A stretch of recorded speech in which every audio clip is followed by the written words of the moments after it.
The trust gap between the United States and Pakistan was already very wide before the NATO airstrike this past weekend, and now it has only become wider. At the same time, a complete rupture is not likely given America's need for Pakistani cooperation in the fight against terrorism, and also American fears about the vulnerability of Pakistan's nuclear arsenal, not to mention American interest in Afghanistan.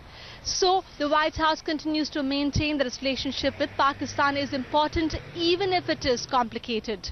Having met her Chinese counterpart on Monday evening, 中方对上述事件深感震惊，表示强烈关切，对巴方遇害人员表示沉痛哀悼。中方认为，巴基斯坦的独立、主权和领土完整应该得到切实的尊重，该案应该得到切实的调查。 Hina Rabbani Khar spoke with her Russian counterpart.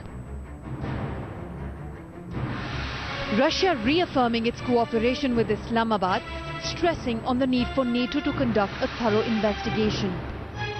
The Pakistan government is clear that this incident cannot be allowed to pass without retribution, that NATO should bear the consequences for its attack on Pakistan's sovereignty and the killings of 24 soldiers. After briefing China, the Pakistan foreign minister spoke to her Russian counterpart, underscoring that such attack is violation of international norms, and this is also posing a serious threat to regional peace and stability as well. Seemingly in the right position to garner political support.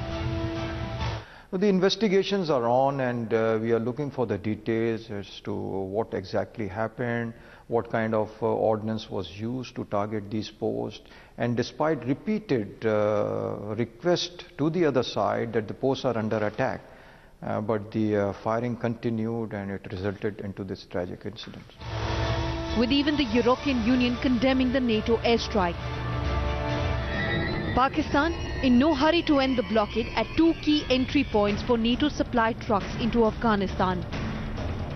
Well, I'm not in a position to really give you time and till what date this will remain stopped.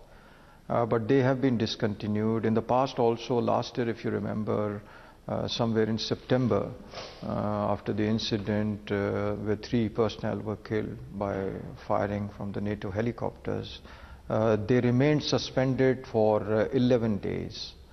I'm not sure what has been the decision, what will be the decision. Of course, this will be decided between the military and the political leadership. Experts contend the blockade is only temporary until Pakistan negotiates its real demands with America.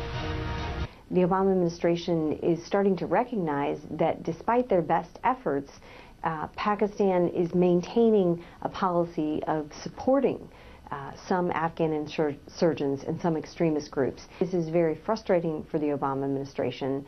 So I think they have pretty much given up the policy of trying to have strategic partnership with Pakistan, and they recognize that there are strategic differences.